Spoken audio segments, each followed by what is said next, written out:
Good morning. This is Brad Ferland, Vermont Viewpoint, WDEV in historic downtown Waterbury.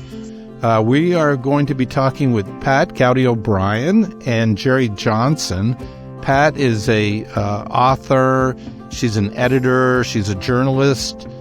Jerry Johnson from the Northeast Kingdom, poet, Vermont artist, folk art, and writer. So whole bunch to talk. They're just finishing up a book, or they just finished writing a book called Murder in Mill Hollow. And I want to welcome Jerry and Pat to the show. Welcome this morning. Good morning, Brad. Yeah. Good to be on. Well, it's are you sitting in your lovely schoolhouse up in the Northeast Kingdom looking at cardinals flying and landing on the bushes around? I can see them right out my window. Perfect. So, Jerry, we'll start with you. You do live in an old converted one-room schoolhouse. Can you tell us a little bit about that? It seems like the perfect ambiance for writing a novel and doing your poetry. It was 1983 when an old boarded-up schoolhouse came on the market, and I was able to purchase it, and then I spent 3 years restoring it into my then home away from home. But I started coming up here in 1970, and that schoolhouse was sitting there, and I said, someday I'd like to get that, and I'm glad I did, and it's where I do my writing. Yeah, it's a beautiful spot. You've really turned it almost into a museum of sorts, and I know there's a number of us who are hoping that we're written into your will. We're not rushing that, Jerry, by any means, but we're just sort of throwing that out there. Pat calls it her house, and I've had to do some, work with my lawyer to make sure my last will and estate, is written, and I have a Pat clause in there. Probably made the writing together go more smoothly, I'm guessing.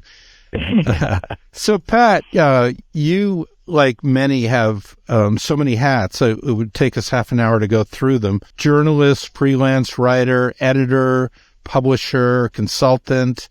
You own a press and have done a lot of consulting. Newspaper editor in Massachusetts and Vermont. Was that sort of cutting your teeth on writing? Was that the beginning, or? Well, I come from a writing family. My dad's a journalist. He was in Connecticut and in Hackensack, New Jersey, and then at the Free Press for a bazillion years. And I've always thought I was a writer since I was 4 years old. But yeah, the newspaper in Massachusetts was my first paid gig. And I became, over a course of time, reporter and then editor of it, and then left for Vermont. And that was a good thing to do, leaving for Vermont. Yeah. Were you in a rural newspaper in Vermont, or? It was I worked with my dad. When he retired from newspapering with the Burlington Free Press, he, of course, began to enter the small paper, because that's what you do when you're a journalist. You don't leave it. And I moved up here to work with him on that paper. It was up here in Underhill and Jericho and Cambridge. Nice. I love the fact that we've had a lot of guests over the last number of months who the apple doesn't fall far from the tree. And it's great to have that in something that works with your soul as well, right? So. Oh, yes, definitely. My mother is also a writer. She's the one who gave me the bug when I was a tiny little kid. I did publish a book that my dad wrote and published a book that my mother wrote. My sister is a writer and editor. Wow. So writing family. And you've written several books of nonfiction. Is that correct? Can you tell us a little bit about that? Well, the first one I wrote, I was editing the newspaper, and my mother went to a conference of writers. She's an antiquarian, she's 99 now. She was an antiquarian bookseller, and she got a contract to write a book about selling books for Random House. And she said, "Helen, you have to help." And I said, "Yes, Mom, you have to let me." So we put that together, and we did 6 editions of that for Random House, and that was my entree into writing for big publishers. An editor there moved to Macmillan. She asked me to write a book on stress. I did that, and some friends recommended me to help out on some travel books for Country and Press at Norton. So once you get into a network and somebody knows you write, they go, would you write to me? Which is really, really nice. It is nice. I've had a few authors on lately, and they finish a manuscript they are quite proud of. They turn it over to somebody, and somebody, in the kindest of ways, we hope, says, you got some more work to go here. So you've kind of been on both ends of that. Oh, yes. I cut my teeth editing and newspapering, but then wrote for, with my mother, and wrote for editors who really had their eye on the ball. And I learned a lot from sending manuscripts into major publishers. And then I worked with a lot of writers. And Jerry and I both are very much involved in the League of Vermont Writers, and I've been on the boards there and done all sorts of work with the League. And you learn a lot. We had a lot of craft classes, a lot of workshops. I learned a lot. And working with other writers now, I've been able to be on that end of it, help them to shape. I do some developmental editing. I help them to shape their nonfiction books. I've done quite a few memoirs in the past few years. I started to count them up, and when I got to 10, I stopped counting. So it's interesting to be on both ends, and you have to let people tell you what they see and what they feel, because it's eventually going to go out to an audience, and those people are, you hope that your book is saying what you think it's saying. And when someone gives you their reaction to it, they're hearing what you actually said, or they're reading what you actually said. So, you need to be ready to hear, this doesn't quite say what you thought you said. It's sort of a fragile moment, I imagine.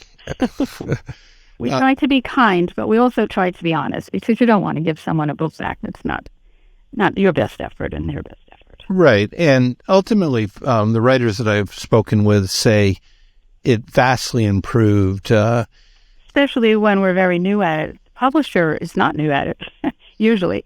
And, they're going to give you their best advice because they want to sell your book, and they're on your side. So that's the thing to keep in mind. They're on your side. And is that, what is the weight of that? Is it marketability has the heavy weight, or following the soul of the writer and sort of what they want to do? I think it's a mix. Yeah. I think it always keeps the soul of the writer. Everything I edit, I try to maintain the voice of that writer and try not to edit out any of that, even if they're a little odd or a little out of the ordinary. I like to keep that in, but still realize there has to be an audience. Otherwise, you're writing for yourself, which is okay, but not if you want to sell. I was in a bookstore recently with my daughter. She's 13 years old, and they had a table displayed of banned books. And I said, you need to read every one of these, Chelsea. So I want to return to you, Jerry. Talk about a man of many hats. You were a retired professor, teacher. You've been a tennis pro. You were one of listeners. He was one of the top tennis players in the country at one time, winning a lot of tournaments and all of that. So your teaching, did that cue up becoming a writer at all? Absolutely. I think it all started, though, when I was back in grade school. My father was a great storyteller, and sitting around the kitchen table with my four brothers, and he'd share stories, and which inspired me. Then when I got into like junior high and high school and had to write book reports, he was my main editor. And he was a really good writer. But in the teaching end of things, I learned so much from my students, probably more than they learned from me. And a lot of that influenced my writing. Going back a little bit in time here, maybe like 20 years ago when I first joined the League of Vermont Writers, that's when I met Pat for the first time. Met several other writers, and I've written a few books at this point, and Pat has been my main editor, as she has with many other writers, on previous books that I've done. And she's been the editor of like 3 or 4 other books that I have in the making. It's been an honor to work with her. She's one heck of a writer. I like collaborations. if anybody out there wants to collaborate on something, one thing you have to have in place is chemistry, okay? And in some churches, you might have to sign prenuptial agreements. So, but working with Pat, the chemistry is right. It's been a little bit of a challenge because of the pandemic, and we started on the project like 5 or 6 years ago. We've lost some family members. I've lost a couple of brothers, and Pat lost a sister. But we've been able to get the story done. We kind of think it's a pretty good story right now. But you have a lot of poetry. You are a renowned Vermont poet. Up the Creek Without a Saddle, which you uniquely added music to with two Vermont musicians, John Gilmore and Pete Sutherland. Noah's Song, a children's picture book, and John Gilmore helped you with that, at least the music part of that. What was the inspiration for the poetry? And when, you've written, I assume, hundreds of poems, right? Yeah, yes. I still have somewhere in boxes poems that I wrote when I was probably in the 3rd grade. My mother saved everything, and I'm sure they were all rhyming poems. I've always loved poetry. I've been able to hang out with some pretty good poets, like famous ones like Galway Cannell and Shad Denord and Sidney Lee, and learn from them. Plus, Vermont has quite a few poets who are excellent. Murder Mystery actually has a poem with it that one of the characters writes for his girlfriend. So we have that with the book, too. So blending a lot of talents. Do you, I don't want to put you on the spot, but do you have a favorite poem that you have in front of you or could recite for us? Oh, boy. It might be a poem titled A Bed of Leaves, or it might be a poem titled Stone and Wood, inspired by my environment and people I've met. You remind me, we do have quite a history with poets in Vermont. Certainly Robert Frost, in the environment that he was in, and his observations of nature around him are just so beautiful. And I think, you've done the same thing, and wonderful books and wonderful music, and with two great musicians to help you along the way. You both met 20 years ago. We want to put in a plug for the League. Pat, can you tell us a little bit more about that? Well, it's a statewide organization for, as we say, people for whom words are important, who care about the written word and books. It's the oldest and longest constantly existing organization for writers. It meets 4 times a year with day-long events and conferences. Occasionally we hold other conferences, full writers' conferences. The membership come together to share their work, to learn. We have speakers and et cetera. And we have a newsletter that is a writing credit for our people if they want to contribute to that. And it's been meeting. Unfortunately, the pandemic interrupted our in-person meetings, but it meets all around the state, and it's been meeting on Zoom during the pandemic, but they're getting back to in-person. But our next event is coming up, an event at Jerry's My Farm. This will be the 6th time I've hosted it, and it's on July 15th. It's going to be open to all writers and readers, and I'm sure I'll get word out on social media. So July 15th at my schoolhouse farm here in Irishburg. Yeah. It's all over your farm. It's in your barn. It's in your sugar house. It's out in the yard. It's in the magnificent schoolhouse itself. It's all over. It is a great place to meet. So, Pat, I'm going to go back to you. What about inspiration from writers over the years? Do you have a favorite author, favorite book? Catcher in the Rye was my favorite, and I read it about 7 times. Salinger was a magnificent storyteller, and I love short stories. My sister and I used to stay up into the middle of the night reading books and talking about science fiction, and we're very old. We were doing that in the 60s, and writers like like Ray Bradbury and Isaac Asimov were some of my favorites at the time. And what I liked about Bradbury was he'd write books of short stories that were all themed together, like Martian Chronicles and October Country. And I really liked that. That got me into fiction, but it also got me into theme and voice and the personality behind the story that remains. And then, of course, I love essayists. E.B. White is my all-time 100% hero writer. People know him from maybe Stuart Little or Charlotte's Web, but I fell in love with his essays in The New Yorker and books of essays. And Andy Rooney, hysterical and insightful. Russell Baker was a essayist in the New York Times, and he would write lines that I would just sit and savor over and think, I wish I could write that. Jerry, what about you? Is there a favorite author, favorite book? Like a million, but I'd like to talk about just a few. Way back in grade school and junior high school, my favorite writer was Jack London. I just love reading his Call of the Wild, which I reread periodically, and White Fang.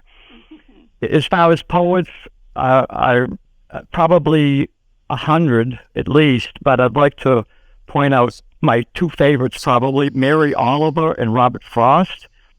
Recently, over the last 10 years, 20 years, a local writer, his name is Dan Close. He's a poet and a novelist, does memoirs. He is one unbelievable writer. And I'm going to recommend that you get him on your show someday. He's got a new book of poetry coming out.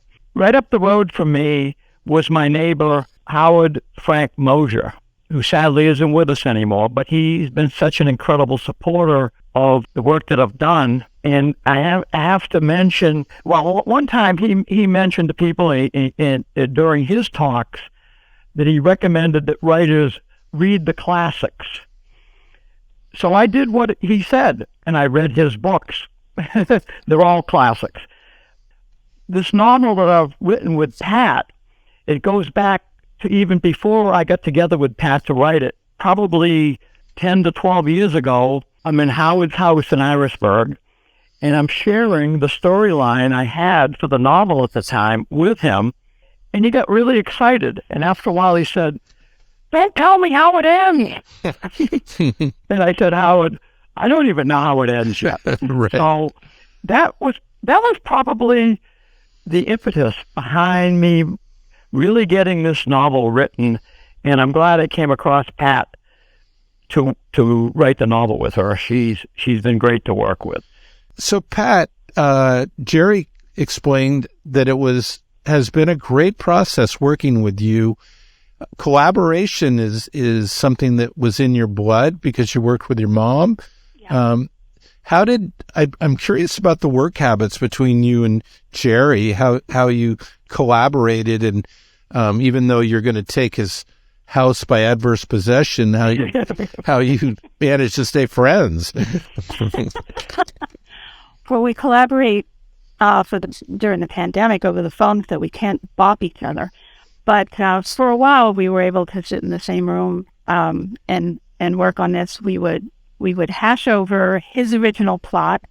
We would find the parts that seemed to hold into, plot points and create a plot. And we just bang it back and forth. And an unusual commonality of thought. When he'd say something that was really good and my eyes would light up and we'd both go, "That's a keeper." And I'd say something and he'd go, "Yeah, that works." And whatever didn't work, we'd work it out and we'd figure it out. We never did come to blows. Well, remarkable. And who was putting pen to ink kind of thing? Were you both? Mostly I'd write long stretches, and then Jerry would take out all of my redundancies and all my so's and ums and rights and justs, and he would refine. So in this instance, I would write most of the raw copy, but if you were to look at it, it doesn't look the same when we're done. We go through it together, and Jerry had the initial germ and the initial structure, and we kind of like one of our characters says, it was a moldering skeleton in my closet and we're going to put flesh on those bones. Well, it wasn't a moldering skeleton, but we did put flesh on the bones. Yeah, and Jerry, you had this, you said it even went back to talking with Howard Frank Mosier. A lot of writers, I don't know if I'm saying this right or not, but would be possessive of an idea, but you saw that working with somebody was something that could enhance the process. What was that all about? Well, people say that writing is a lonely process. So maybe that's why I like collaborations. You know, I work with John Gilmore, Pete Sutherland. I'm working with Pat because it doesn't become a lonely process. There's a couple of books that I want to publish that are about ready to go, and I've collaborated with other people on them. So, you know, it's been great. Well, it's really, I like it because I think that a lot of times writers do sit in solitude, and that can be a slow process. So your main character, you're going to have to help me with the pronunciation, Paul La Jeunesse. Tell us a little bit about Paul. I'll read a short synopsis of the book. Paul La Jeunesse is 104 years old. Ever since he was a teenager, he has lived with the truth about a murder that was committed in his hometown of Mill Hollow, Vermont in 1933. Paulie, everyone calls him Paulie, and a few of his young friends knew more about what happened in the shadows of their community than they let on, but none of them ever told the truth about that eventful year. Even Paulie, who was a witness in the trial that sent a seductress to jail for murder, never revealed all he knew about Mill Hollow's crime of the century. Paulie expected to go to his grave without the truth ever coming out. All this changes when Olivia Kenyon arrives out of the blue at his doorstep. She's brought a handwritten note from her recently deceased grandmother confessing to the murder. Olivia's grandmother was one of Paulie's best friends back then. The confession also says that Paulie would be the only person who could tell Olivia what really happened, if he was still alive. Olivia is not leaving without hearing everything, the whole sordid story of love, betrayal, murder, and revenge. Paulie figures it's time to let this moldering skeleton out of the closet. He will tell Olivia what she needs to know. Everything. Some of it still bothers him.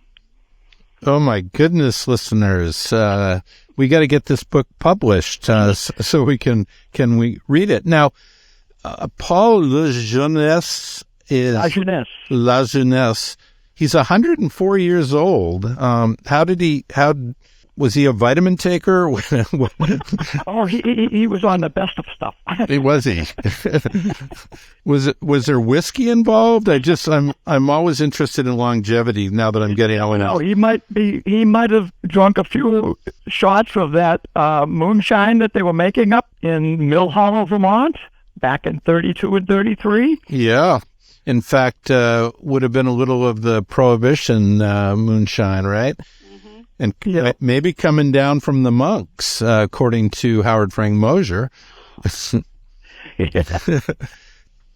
Well, we think we've come up with something unusual, unique, but believable. We think we have a story. Well, you definitely have a story. It's very intriguing what Jerry just read. Now, Jerry, this is a little unique to most of us. You shared with me that your dog, your golden retriever, has written a letter to a potential editor. Agent. Okay. So, Lord Barron is your golden retriever. Did he read Dr. Seuss? I mean, this whole thing is pretty intriguing now, how he became a writer and is advocating for both of you. He's actually Lord Baron, as was my previous Golden Toby, as was the previous Golden to that Sonny, and prior to that, Redford. They're my co-writers. They're right with me as I'm writing, and I think a lot of it's rubbed off on Lord Baron. So he said, Jerry, let me write that letter to that agent. And so I think he did a pretty good job. She likes dogs. The agent does, or Jerry does? The novel, what's sort of the time process here? If you get this to an agent, obviously, Pat, you know quite a bit about this, and Jerry, you do too. What's a potential timeline? Oh dear. Painful. Painful. Well, you probably see my post now and then on Facebook, and I gotta pre-order that book, and we're like, well, not right now, but we'll let you know when it is published or when it's just about to be published, and hopefully an agent will take it on and find the right publisher, and everything will fall into place. So I have no idea. Pat would have a better idea, probably a year from now. At least. The agent will have to review it, let us know if there are any revisions, shop it to a publisher.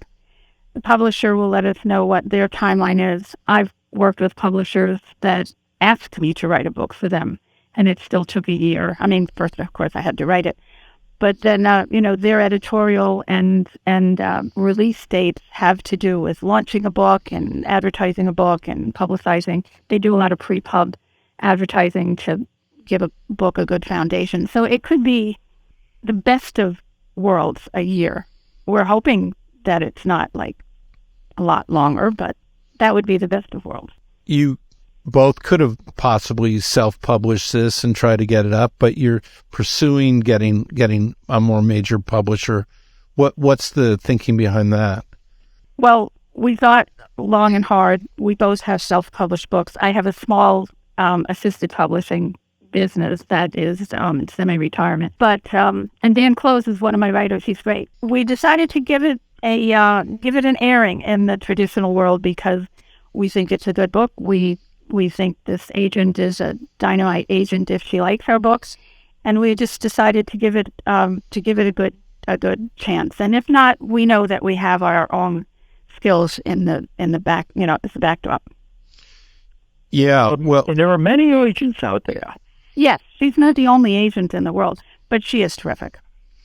She's already seen an earlier version of this, and she gave us some input then and on adding a contemporary element to the book. She also recently, in one of her recent books, which have dogs, added a golden retriever and named that golden retriever Sonny after one of my goldens. Nice. And will she be sending it back to you at this point with any revision, or she just is the one who will shop it out? Hard to know. Yeah. I know. Yeah. Very interesting process. Jerry Johnson, Pat Goudey O'Brien, they have this, they've finished this exciting book, Murder in Mill Hollow. You heard a little bit about it. It sounds very suspenseful, and we can't wait to learn more about it. Jerry, you've got these beautiful folk art antique maple sugar covers. Where do they find your books and your covers? Well, my website is jerryjohnsonvt.com. My colored books are there. My antique Vermont wood sap bucket cover folk art pieces are not there. Maybe at some point they will, but people can always send me a message and I can show them pictures of that work too. Pat's got a wonderful website too. Yes, the Tamarack Press, all one word, but no K on the Tamarack. Okay, like TamarackPress.com talks about my books and my background. Nice. And Jerry, Lord Baron, is he optimistic about all this? Oh, he wags his tail every day. Nice. And did you? We only have about a minute or so left. Do you have a quick poem for me, or we may run out of time? I can read, hopefully, A Bed of Leaves. Beneath a bed of leaves below the melting snow, an earthworm meanders as he tills the soil. A mole tunnels out his labyrinth. A cricket hibernates. A field mouse, pregnant, sleeps. A lily bulb lies at ease. An acorn rests in limbo beneath a bed of leaves. Beneath a bed of leaves, decaying layer on layer, lie remnants of the past, a maze of earth and smells forgotten, in friends with whom our paths have split, in roads we took and didn't take, all decaying layer on layer, beneath a bed of leaves.